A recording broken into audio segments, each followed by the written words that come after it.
रोशन बाबू city हलचल में आप सभी का स्वागत है। मैं हूं अमित रोशन और सबसे पहले देखते हैं कि चंडीगढ़ पंचकुला मोहाली में क्या कुछ खास रहा जो आपको जानना जरूरी है, क्योंकि भागदौड़ की जिंदगी में हमें मालूम है कि आसपास की खबरों को जानना तो हर कोई चाहता है, लेकिन जान नहीं पाते हैं। तो इसी को लेकर हम इसी दुविधा को दूर करने के लिए हम लेकर आए हैं आपके समक्ष सिटी हलचल फटाफट।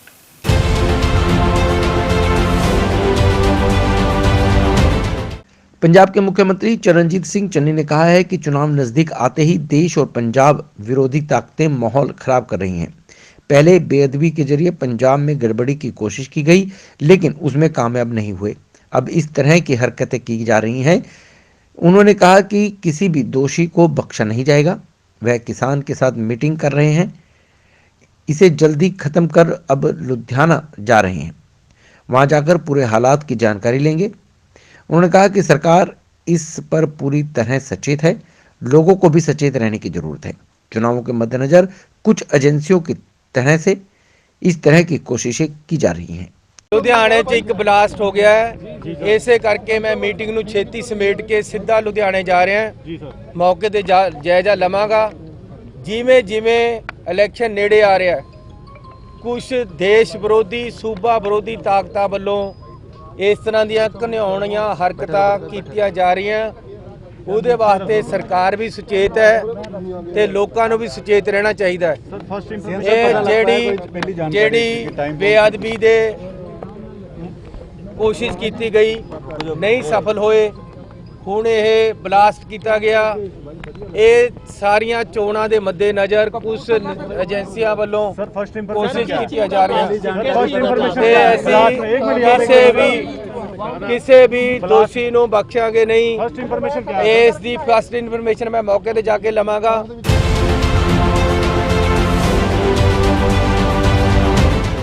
पंजाब के मुख्यमंत्री चरणजीत सिंह चन्नी के साथ मीटिंग करके बाहर आए भारतीय किसान यूनियन एकता ओग्रह के प्रधान जोगिंदर ओग्रह और अन्य यूनियन के कार्यकर्ताओं की बैठक हुई है। मुख्यमंत्री ने उन्हें उनकी मांगों पर आश्वासन दिया है और अगले बुधवार को मुख्यमंत्री के साथ उनकी दोबारा मीटिंग भी तय की गई है। इस एक हफ्ते के समय के अंदर भारतीय किसान यूनियन एकता ओग्रह की तरफ से जो मुख्यमंत्री ने आश्वासन दिए है कि वह पूरे हो रहे हैं, इस पर नज़र रखी जाएगी और देखा जाएगा कि जो आश्वासन मिले हैं उन पर कितनी सरकार सचेत है, काम हुआ है।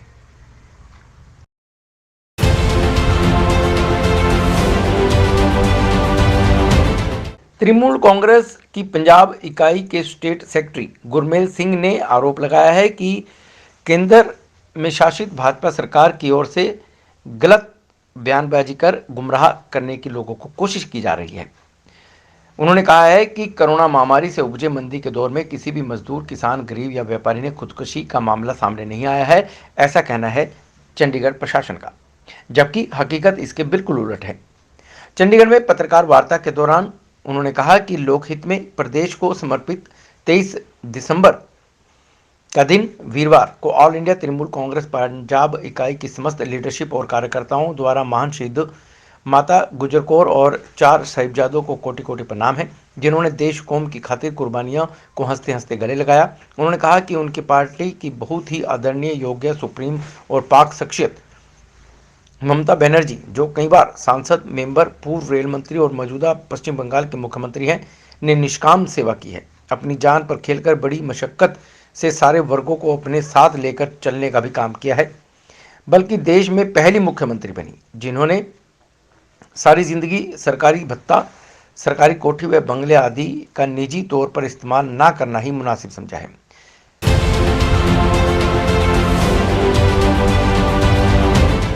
चंडीगढ़ के सेक्टर 34 में पंजाब कॉर्पोरेटिव बैंक में वीरवार को पंजाब के अलग अलग जिलों से corporative bank employees federation union पहुंची, जहां पर फेडरेशन के नेताओं द्वारा सभी को संबोधित किया गया और कहा गया कि कुछ अधिकारी रिपोर्ट को दबाकर बैठे हुए हैं। जब तक यह रिपोर्ट लागू नहीं होती तब तक कलम छोड़ो आंदोलन जारी रहेगा। वहीं state of Punjab corporative bank के कन्वीनर राजवीर सिंह ने कहा कि कुछ अधिकारी नहीं चाहते कि यह रिपोर्ट लागू हो, इसलिए वह इस रिपोर्ट को दबाकर बैठे हुए हैं, लेकिन वह ऐसा नहीं होने देंगे और फेडरेशन द्वारा 21 दिसंबर से रोजाना 4 घंटे के लिए शुरू कई कलम छोड़ हड़ताल पूरे दिन के लिए कर दी जाएगी। पहले बैंक की मैनेजमेंट द्वारा सरकार की ओर से जारी नोटिफिकेशन को बैंक में लागू करने में देरी की गई और बैंक के ही कुछ अधिकारी द्वारा रिपोर्ट दबा ली गई। राजवीर सिंह ने बताया कि सेक्टर 34 स्थित पंजाब कोऑपरेटिव बैंक के सामने पंजाब स्टेट कोऑपरेटिव बैंक और 20 जिला केंद्रीय सहकारी बैंक से लगभग 500 कर्मचारी पहुंचे। इस रैली में बैंक के रिटायर्ड कर्मचारी भी शामिल हुए। पूरे पंजाब में 822 ब्रांच और 20 जिला हेडक्वार्टर कलम छोड़ हड़ताल पर चले गए हैं, परंतु बैंक के ग्राहकों को देखते हुए क्लियरिंग और डीबीटी की सेवाएं में छूट दी गई है।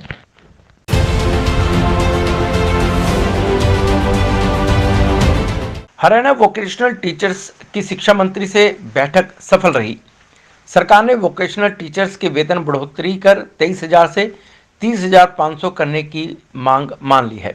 इसके साथ ही प्रत्येक वर्ष 5% वेतन बढ़ोतरी की जाएगी, यह भी माना गया है।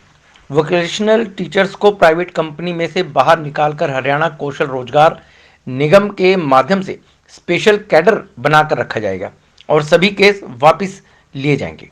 उन्होंने कहा कि शिक्षा मंत्री और विभाग के डायरेक्टर जी गणेशन द्वारा प्रेस रिलीज जारी की जाएगी, जिसके बाद उनका आंदोलन वापस लिया जाएगा।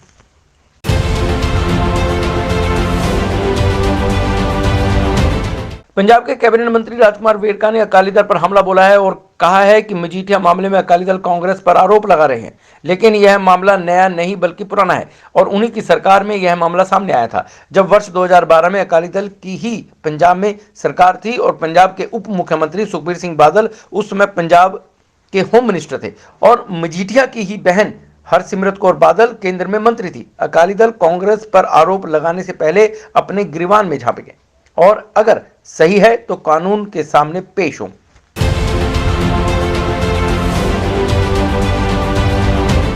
पंचकुला के सेक्टर 20 थाना पुलिस ने न्यूड वीडियो बनाकर लोगों को ब्लैकमेल करने वाले गैंग का पर्दाफाश करते हुए 2 आरोपियों को गिरफ्तार किया है और पकड़े गए आरोपियों से ब्लैकमेल किए गए 3.5 लाख रुपए भी बरामद कर लिया है। पंचकुला पुलिस के एसीपी उमेद सिंह ने प्रेस कॉन्फ्रेंस कर इसकी जानकारी देते हुए बताया कि न्यूड वीडियो बनाकर ब्लैकमेल करने वाले गैंग के 2 सदस्यों को राजस्थान के भिवानी से गिरफ्तार किया गया है।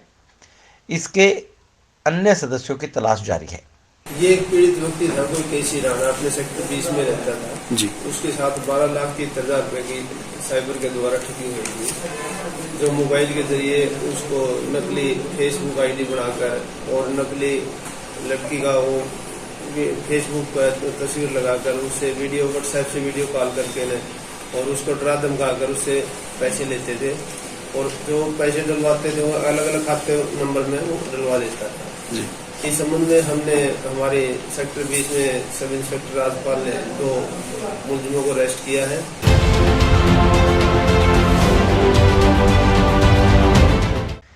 माजा के जर्नैल कहे जाने वाले और प्रकाश सिंह बादल के बाद दूसरे सबसे वयोवृद्ध नेता रंजीत सिंह ब्रह्मपुरा फिर से पार्टी में लौट आए हैं।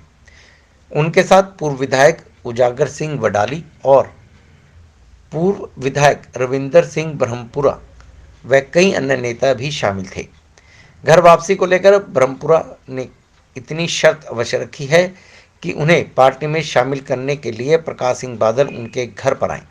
वह पार्टी ऑफिस में जाकर पार्टी में शामिल नहीं होंगे, जिसे प्रकाश सिंह बादल ने भी स्वीकार कर लिया है।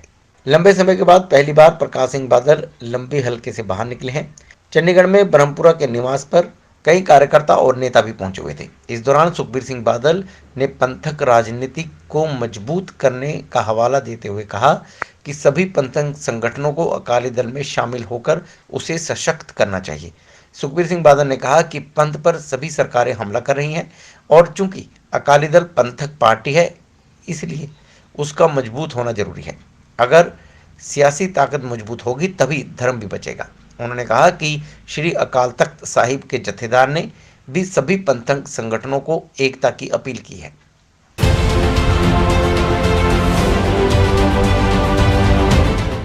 हरियाणा प्रोग्रेसिव स्कूल्स कॉन्फ्रेंस के उप प्रधान सुरेश चंद ने कहा है कि हरियाणा सरकार माननीय हाईकोर्ट के आदेशों को नजरअंदाज कर प्रदेश भर के निजी स्कूलों पर रूल 134A के तहत मुफ्त एडमिशन देने का दबाव बना रही है। जबकि माननीय हाईकोर्ट ने अपने आदेशों में स्पष्ट किया हुआ है कि यदि स्कूल संचालक रूल के तहत एडमिशन नहीं देते तो किसी भी स्कूल पर कोई कार्रवाई नहीं की जा सकती।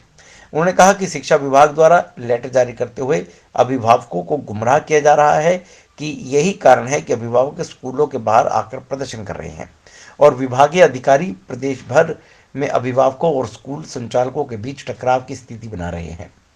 वहीं एचपीएससी के उपाध्यक्ष प्रशांत मुंजाल ने कहा कि हरियाणा शिक्षा बोर्ड भिवानी द्वारा लेटर जारी करते हुए कहा गया है कि वर्ष 2021-22 में प्रदेश भर में चल रहे सभी निजी व सरकारी स्कूलों में 8वीं क्लास में पढ़ने वाले बच्चों का बोर्ड एग्जाम लिया जाएगा। उन्होंने कहा कि हरियाणा शिक्षा बोर्ड भिवानी सीबीएसई व अन्य बोर्ड से अनुबंध रखने वाले स्कूलों में पढ़ने वाले बच्चों को भी हरियाणा बोर्ड द्वारा लिए जाने वाले एग्जाम देने होंगे। एचपीएससी के सेक्रेटरी गुरुग्राम राजीव कुमार ने कहा कि हरियाणा सरकार द्वारा 10 साल से पुराने स्कूलों को फार्म 2 भरने के लिए कहा जा रहा है। स्कूलों की मान्यता को रिव्यू करवाने का दबाव बनाया जा रहा है। उन्होंने कहा कि फार्म भरने के बाद फिर से स्कूलों का निरीक्षण होगा।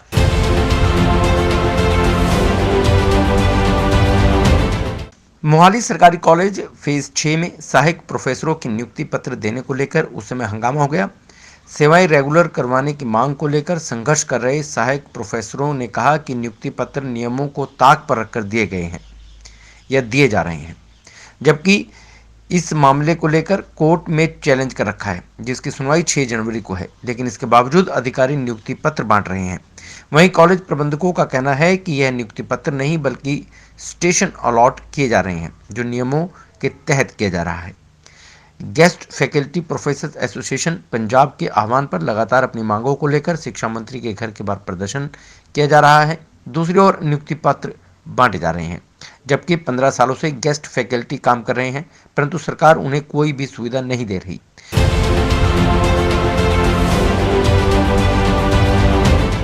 तो सिटी हलचल फटाफट में फिलहाल इतना ही। नई खबरों के साथ आपसे फिर मुलाकात होगी।